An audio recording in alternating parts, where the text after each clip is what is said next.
हरे कृष्णा, राधे राधे।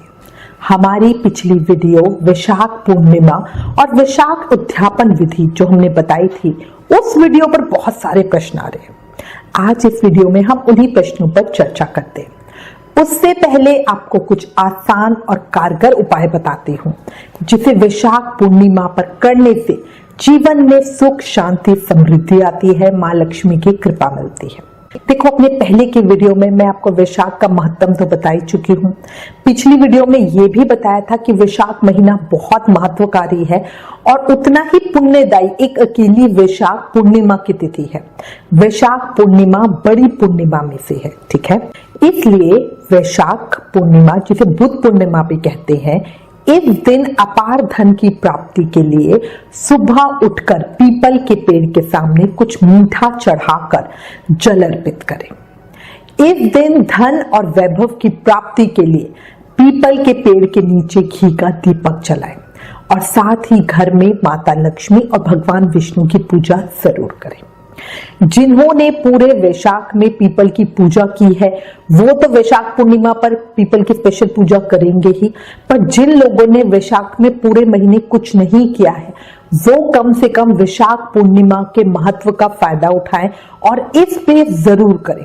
देखो, पीपल की पूजा करने में ज्यादा कुछ नहीं है। आप पीपल के वृक्ष के नीचे जाइए, वहां पे उन्हें कुछ मीठा अर्पित कीजिए, जल अर्पित कीजिए, ठीक है, और अब एक घी का दीपक जला दीजिए। तो बड़ी चीज नहीं है, बट इसका जो इफेक्ट होगा वो बहुत बड़ा होगा।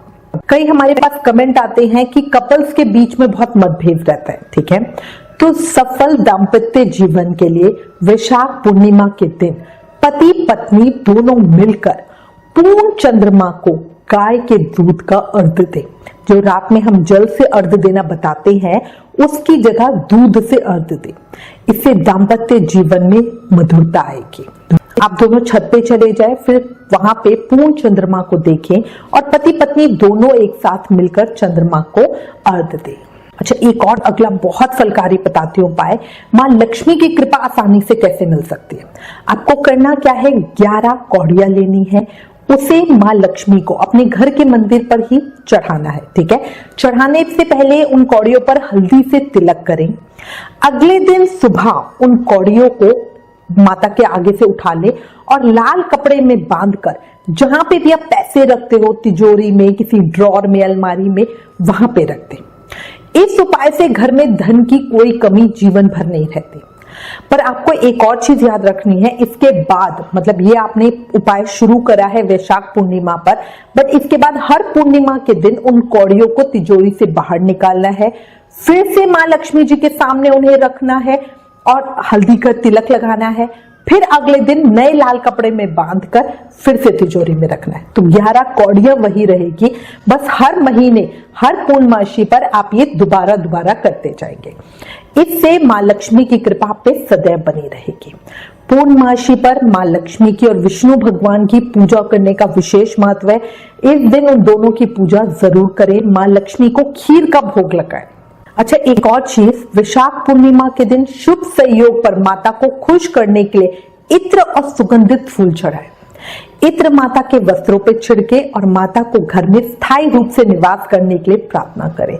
इससे माँ लक्ष्मी की बहुत बहुत उत्तम कृपा मिलती है।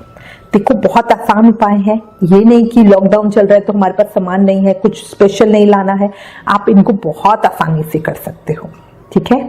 अब ये तो हो गए कुछ उपाय जिससे जीवन में धन की कमी दूर होगी और माँ लक्ष्मी की कृपा बनी रहेगी। अब हम कुछ भक्तों के प्रश्नों की चर्चा करते हैं, ठीक है। पहला प्रश्न आया है, जो चीजें बताई हैं वो कितनी कितनी चीजें दान करनी। देखो, मैं पहले भी बता चुकी हूँ, कितना सामान दान करना है ये हर साधक की अपनी मर्जी, अपनी सामर्थ होती है, ठीक है। कभी भी शास्त्रों में ऐसा नहीं लिखना कि आपको 15 किलो ही करना है। 15 किलो की हो सकता है मेरी सामर्थ ना हो, ठीक है ना, क्योंकि हर किसी की फाइनेंशियल रिक्वायरमेंट तो अलग अलग होती है, इसलिए ये हर व्यक्ति के लिए अलग है। अब कुछ लोग कहते हैं कि इतना दान हम नहीं कर सकते, तो देखो, जितना कर सकते हो उतना कर लो। बिल्कुल भी नहीं कर सकते हो तो तन से सेवा कर लो। जो कर सकते हैं उनको दान करने के लिए हेल्प कर दो। कई है ना, बड़े बड़े सेठ लोग ऐसे होते हैं जो दान तो करना चाहते हैं, उनके पास पैसा होता है बट समय नहीं होता, तो आप उनको हेल्प करो, है ना। किसी को दान करने में मदद करोगे, वो भी बहुत बड़ी सेवा होती है। नाम प्रचार की सेवा कर सकते हो, ठीक है। आप कुछ नहीं कर सकते, घर में बैठ के भगवान का ध्यान तो कर सकते हो, उनका नाम जाप तो कर सकते हो, पाठ तो कर सकते हो, विष्णु सहस्त्र नाम का पाठ करो, भागवत पढ़ लो, ये भी सेवा होती है, ठीक है। इसका भी बहुत उत्तम फल मिलता है। एक और चीज याद रखना, 10 किलो आटा दान भी अन्नदान है और 1 किलो आटा दान भी अन्नदान है। ये हमारी नीयत पर निर्भर करता है और हमारी सामर्थ्य पर निर्भर करता है, हमारे घर के बजट पे, पॉकेट पे निर्भर करता है कि हम कितना करें। बाकी ठाकुर जी जानते हैं कि उन्होंने हमें कितना सक्षम बनाया है और हम क्या कर रहे हैं, ठीक है, उनसे कुछ नहीं छुपा। अच्छा, अब अगला प्रश्न, बहुत कॉमन प्रश्न पूछा जा रहा है कि दान क्या सिर्फ ब्राह्मण को ही करें। देखो, वैशाख महत्व हमने सुना, ठीक है, उसमें ब्राह्मण को दान करने का महत्व बताया। तो अब एक चीज समझ लो, दान 2 तरह के होते हैं। पहला दान होता है किसी के निमित्त, मतलब जैसे आप यमराज के निमित्त दान कर रहे हैं, भगवान विष्णु के निमित्त दान कर रहे हैं, पितरों के निमित्त कुछ देना चाहते हैं, तो वो सारी चीजें आप ब्राह्मण को ही दोगे, क्योंकि भगवान ने स्वयं ब्राह्मण को अपना अधिकारी बनाया है। ब्राह्मण के द्वारा ही चीज उन तक पहुंच सकती है जिनके भी निमित्त आप दान कर रहे हो। ऐसा वृतांत हमें स्पष्ट रूप में वैशाख महत्तम, पद्म पुराण और स्कंद पुराण में मिलता है, ठीक है।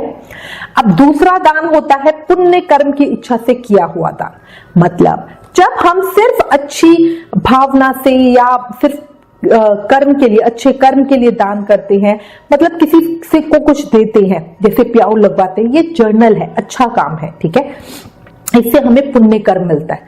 गरीबों में जल दान करना, फल दान करना, कपड़ा देना या जरूरतमंदों को कुछ सामान देना, ये अच्छे शुभ कर्म में आता है। तो ये आप देखिए आप किस तरह कर रहे हैं। आप चाहे, जैसे हम एकादशी पे जर्नल दान करते हैं, ठीक है, और द्वादशी को अपने व्रत का पारण करते हुए ब्राह्मण को दान करते हैं, तो ये इसका दोनों का फर्क होता है।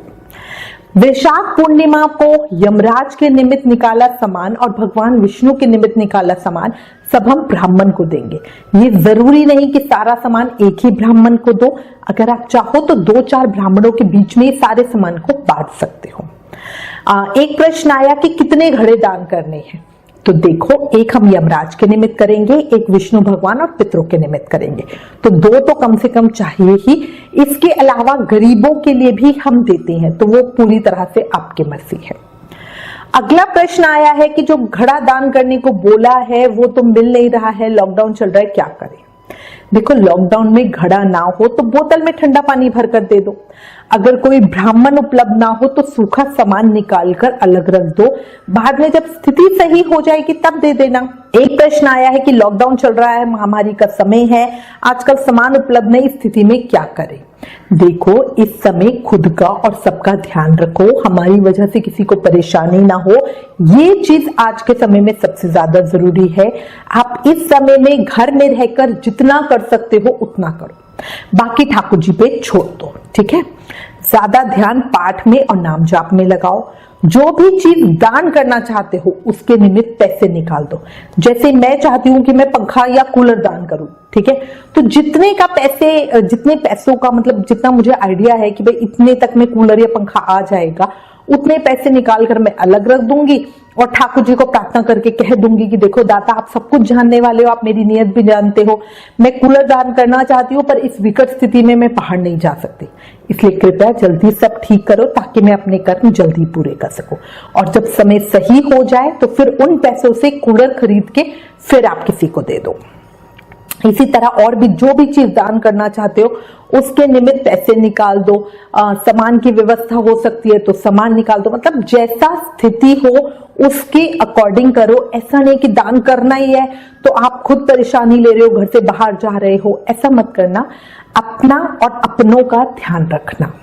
आप चाहो तो स्ट्रीट डॉग को खाना दो, आजकल उन्हें बहुत परेशानी हो रही है, गाय को खाना दो। छत पर पंछियों के लिए जल रखो, दाना डालो। पार्क में या जहां पे पेड़ पौधे होते हैं वहां चींटियों का घर होता है तो चींटियों को आटा डाल दो। घर के आसपास कोई नदी हो, तालाब हो, सरोवर हो, कोई पानी का कुंड हो जहां मछलियां हो तो मछलियों के लिए आटे की गोलियां डाल दो। मतलब वो काम करो जो सबके लिए उत्तम रहे। ठीक है। अच्छा, इसके अलावा एक और चीज है, आप चाहो तो प्रधानमंत्री कोष में कुछ धनराशि जमा करा सकते हो, ताकि जो ये कोरोना काल की महाविकट स्थिति है, महामारी का समय है, इस स्थिति से निपटने के लिए उस धन का प्रयोग हो सके। अच्छा, जो मैंने आपको बताया था कि ब्रह्मा जी ने तिल का निर्माण किया था, तो अगर आप तिल दान करना चाहते हो तो तिल उपलब्ध है, आपके घर में तिल रखे हुए हैं तो उसे निकाल दो। जब स्थिति सही हो जाएगी तब ब्राह्मण को दान दे देना। पानी के लिए पानी की बोतल है तो उसे निकाल दो। अगर मान लो घड़ा भी नहीं है और बोतल भी नहीं है तो सिर्फ पैसे निकाल दो। जब सब सही हो जाएगा तब घड़ा या बोतल खरीद के ठंडा पानी भरकर तब दान दे देना। अगर घर के आसपास कोई बेसहारा है, कोई जरूरतमंद है, उन्हें खाना या कुछ भी चीज चाहिए तो आप उनकी उससे भी सेवा कर सकते हो। अच्छा, जैसे अब क्या होता है, जो चौकीदार हैं, गार्ड हैं या कुरियर बॉय हैं, आजकल सभी ज्यादातर लोग ऑनलाइन सामान मंगा रहे हैं, तो वो लोग जो काम कर रहे हैं उन्हें पानी पिलाने की सेवा आप कर सकते हो। ठीक है, क्योंकि गर्मी बहुत है, वो सामान पैकेट बाहर रख के जाते हैं और कोई भी उनको दरवाजा खोल के पानी पिलाना नहीं चाहता, तो ये सेवा आप कर सकते हो। आपको कोई दिखे छोटी बोतलें जो पानी की आती है, आप वो लेके उनको दे सकते हो।